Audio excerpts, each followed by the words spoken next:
భారత్లో ఒక అద్భుతము జరిగింది. సో మీ అంచనా ప్రకారము ఇస్రో వాళ్ళు శ్రీహరికోట నుంచి అమెరికా వాడి శాటిలైట్ను బ్లూ బర్డ్ అని అంటారు. చూడండి ఎలాంటి ఒక మార్పు అంటే, అమెరికా యొక్క కమ్యూనికేషన్ శాటిలైట్ను ఇక్కడ భారత్కు తీసుకువచ్చి శ్రీహరికోట నుంచి మనము లాంచ్ చేస్తున్నాం, మన రాకెట్లో లాంచ్ చేస్తున్నామంటే ఇదేమైనా మామూలు విషయమా? ఒకప్పుడు ఇది ఊహించగలమా? కానీ నిన్న జరిగింది. మరి ఇదే ఒక అద్భుతమా అంటే కాదండి. దీనికి మించి ఒక అసాధారణమైన విషయం. ఇప్పుడు మీరు చూడండి, చైనా వాడి స్పై షిప్పులు ఒక 5 అంటే ఏంటి, 1 కాదు 2 కాదు, ఏకంగా 5 స్పై షిప్పులను బే ఆఫ్ బెంగాల్ వద్దకు వాడు పంపించాడు. ఎందుకు? మనము చెయ్యబోతున్న ఒక అసాధారణమైన పరీక్ష. ఇది గత నవంబర్ నెల నుంచి జరుగుతుంది. సో మనము నోటామ్ విడుదల చేయడము, నోటీస్ టు ఎయిర్మెన్, వెంటనే వాడి షిప్పులు. ఈసారి అమెరికా వాడు కూడా తన సర్విలెన్స్ విమానాలను పంపించాడు. సో అక్కడే ఉన్నాయి. సో నోటామ్ అయిపోయింది. సడన్గా పరీక్షలు క్యాన్సల్ అన్నాము. ఇదేంట్రా బాబు ఇలా అంటున్నారు అనుకున్నారు. మళ్ళీ ఇక్కడ చక్కర్లు కొడుతూ ఉన్నారు. మళ్ళీ నోటామ్ అన్నాము, మళ్ళీ చైనా వాడి షిప్పులు. ఫైనల్గా ఈసారి కూడా మేము ఈ పరీక్షలు చేయడం లేదు అని చెప్పి క్యాన్సిల్ చేసాం. చేసేటప్పటికి వాడు చాలా బాధపడి, ఏంటి మనం స్టడీ చేద్దాం అనుకున్న విషయం జరగడం లేదే, తిరిగి వెళ్ళిపోతున్నాడు. ఇంతలో 11th అవర్లో మనము ఈ పరీక్ష చేసేసాం. అంటే చైనా వాడిని, అమెరికా వాడిని ఎంత బాగా బోల్తా కొట్టామని వాళ్ళందరూ మాట్లాడుకుంటున్నారు. కానీ ఇది కాదండి విషయం. మనము ఏం పరీక్ష చేసాము, ఈ టెస్ట్ ఏమిటి అంటే సబ్మెరైన్ లాంచ్డ్ బాలిస్టిక్ మిజైల్. అంటే మీకు K4 K5 ఇంకా కన్ఫర్మేషన్ లేదు, ఆల్మోస్ట్ K5 అని చెప్పి చెప్తున్నారు. K అంటే కలాం. సో కలాం పేరు మీద సబ్మెరైన్ నుంచి మనము ప్రయోగించగలిగే ఒక బాలిస్టిక్ మిజైల్. ఇందులో న్యూక్లియర్ వార్ హెడ్ కూడా మీరు మోహరించవచ్చు, డిప్లాయ్ చేయవచ్చు. ఇది విషయం. ఇప్పుడు అడగాలి, ఎందుకండి ఇలాంటి మిసైల్ టెస్టులు మనం ఎందుకు చెయ్యాలి? మోరోవర్ సబ్మెరైన్ లాంచ్డ్, సముద్రము అడుగున ఉండే ఒక సబ్మెరైన్, అందులో నుంచి మీరు ఒక అణు అస్త్రాన్ని ఎందుకు వాడతారు? ఒక బాలిస్టిక్ మిజైల్ని ఎందుకు వాడతారు? మీకు సరదానా? ఇందులో ఉన్న విషయం ఏంటంటే, ఈ పరీక్ష టోటల్గా చైనా వాడిని ఫోకస్ చేసేది. ఎందుకు అంటే, పాకిస్తాన్ అన్నారు అనుకోండి, మీ రఫేల్స్, మీ సుఖాయ్ విమానాలు ఇవి చాలు, వాటితో యుద్ధము చేయడానికి సరిపోతాయి. కానీ చైనా అన్నారు అనుకోండి, మీ రఫేల్ విమానమో లేదా మీరు వాడుతున్న బ్రహ్మోసో, ఆకాశో చైనా వాడు ఎదుర్కోగలడు. ఎలా చేయగలడు? వాడి వద్ద కూడా S-400 ఉంది. సో ఇప్పుడు ఏమవుతుంది, మనము రఫేల్ విమానాలు వాడలేము, సుఖాయ్ విమానాలు వాడలేము. మన దగ్గర ఉండే మోస్ట్ పవర్ఫుల్ మిజైల్స్ ఏవైతే ఉన్నాయో వాటిని చైనాపై మనం ప్రయోగిస్తే వేస్ట్ అయిపోవచ్చు. సో ఇప్పుడు ఒకవేళ చైనా వాడు ఇదే పని చేశాడు, మన వద్ద కూడా S-400 ఉంటుంది. కానీ పొరపాటుగా చెప్తున్నాను, హైపోథెటికల్గా మాట్లాడాలి అంటే, చైనా వాడి యొక్క అస్త్రాలు వచ్చి మీ మీద పడడము, మీ విమానాలు, మీ మిజైళ్ళు, మీ యొక్క ఎయిర్ బేసెస్ ఇవన్నీ కూడా ధ్వంసం అయిపోయాయి అనుకోండి. ఇది వాడికి కూడా జరగొచ్చండి, మన గురించి చెప్తున్నాను. జరిగే అనుకోండి, మీకు న్యూక్లియర్ సెకండ్ స్ట్రైక్ క్యాపబిలిటీ అంటారు. అంటే మీరు ఆ దేశంపై ఇంకొక దాడి చెయ్యాలి, సర్వము అయిపోయింది, ఇప్పుడు మేము అసలు సిసలైన మా శక్తిని చూపిస్తామని అనుకున్నాము అనుకోండి. ప్రపంచంలో 4 దేశాలు ఈ పని చేయగలరు. ఇందులో రష్యా, అమెరికా, చైనా, తరువాత భారత్.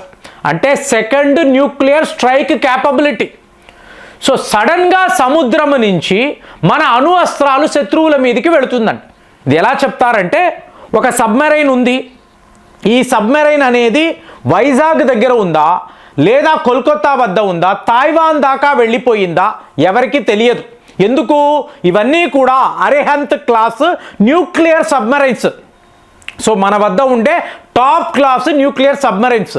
వీటిని సైలెంట్గా మనం తీసుకువెళ్ళి చైనా వాడి సముద్ర జలాల వద్ద ఉంచేమో అనుకోండి, వాడు కనిపెట్టలేడు. సో ఈ టైంలో మీరు ఇక్కడ K5ని వాడారు. దీని రేంజ్ ఎంత అండి?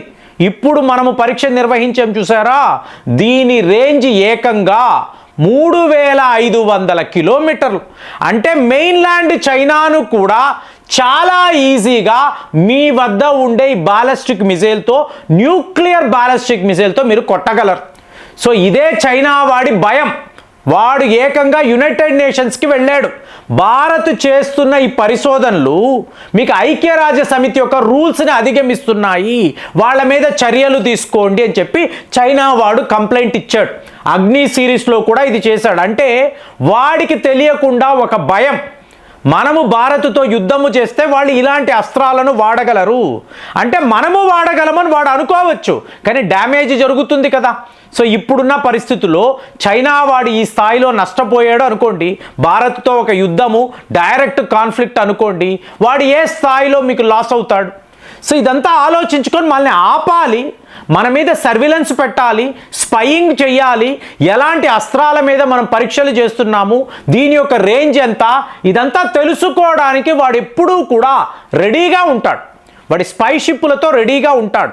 కానీ ఈసారి మనం ఏం చేసాము, నోటామన్నాము నో, నోటామన్నాము నో పరీక్ష, ఇలాగ వాడిని ఆడించి ఫైనల్గా వాడు విరక్తి చెంది వెనక్కి వెళ్ళిపోయాడు చూసారా. ఈ టైంలో ఈ పరీక్ష జరిగింది. అట్ ది సేమ్ టైం చూడండి, ఇవాళ మన ఫ్లాగ్ షిప్ వెపన్ అండి ఆకాష్ డిఫెన్స్ సిస్టమ్స్. సో దీని మీద కూడా ఆకాష్ నెక్స్ట్ జనరేషన్ మీద కూడా ఇమీడియట్గా విత్ ఇన్ అవర్స్ మనం ఇంకొక పరీక్ష కూడా చేయడంతో ఇదంతా ప్రపంచానికి షాకింగ్గా ఉంది. అంటే ఆసియా ఖండములో చైనాను ఎంత పెద్ద శక్తిగా చూస్తున్నారో దానికి మించి ఇవాళ భారత్ను చూడాలి. ఎందులో ఒక్క మీ వెపన్స్ కాదండి, ఈ వెపన్స్ అమ్మకాలు, డిఫెన్స్ రంగంలో ఎక్స్పోర్ట్స్.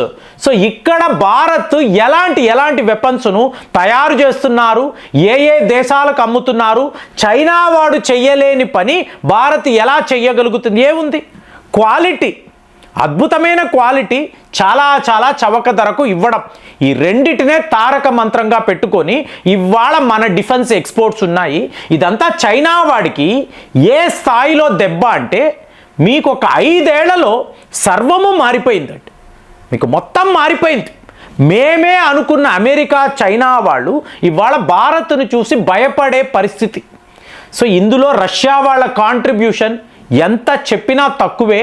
కానీ ఇక్కడ మన దేశంలోనే ఈ అస్త్రాలను తయారు చేయడము, ఇక్కడే పరీక్షలు నిర్వహించడము, వరల్డ్లో టాప్ క్లాస్ న్యూక్లియర్ సబ్మరైన్స్ మనము కలిగి ఉండడము.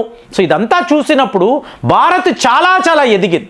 ఇప్పుడు ఇస్రో వాళ్ళు ఏదైతే చేశారో, ఇప్పుడు మన శాటిలైట్స్ను ఏ ఫ్రాన్స్కో అమెరికాకో పంపించేవాళ్ళమండి, అలాంటిది వాళ్ళ శాటిలైట్స్ను మనము ఇక్కడ మన దేశంలో ఇస్రో వాళ్ళు లాంచ్ చేస్తున్నారు అంటే ఇది అద్భుతము కదా.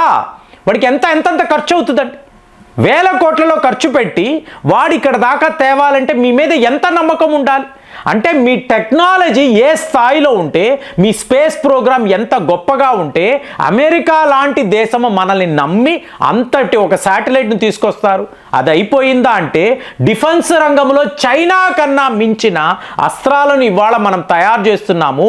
ఒకవేళ ఈ పరీక్ష K5 అయ్యి ఉంటే మాత్రము 3500 కిలోమీటర్లు రేంజ్లో మీకు ఈ మిజైల్ పని చేయగలదు అంటే ఇది నిజంగానే ఒక ఎక్స్ట్రాడినరీ టెస్ట్ అండి.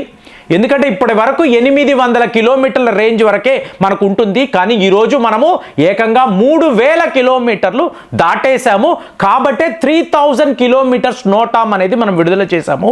మరి ఇదంతా చూస్తున్నప్పుడు శత్రు దేశాలకు ఎలా ఉంటాయి, రియల్గా చేస్తున్నాం కదా, చేసి చూపిస్తున్నాం కదా. మరి చైనా, పాకిస్తాన్ లాంటి దేశాలు ఏమో ఆలోచిస్తూ ఉంటారు, అసలు మీరు ఏమో ఆలోచిస్తున్నారు, కామెంట్స్లో రాయండి. మళ్ళీ వచ్చే వీడియోలో కలుద్దాం.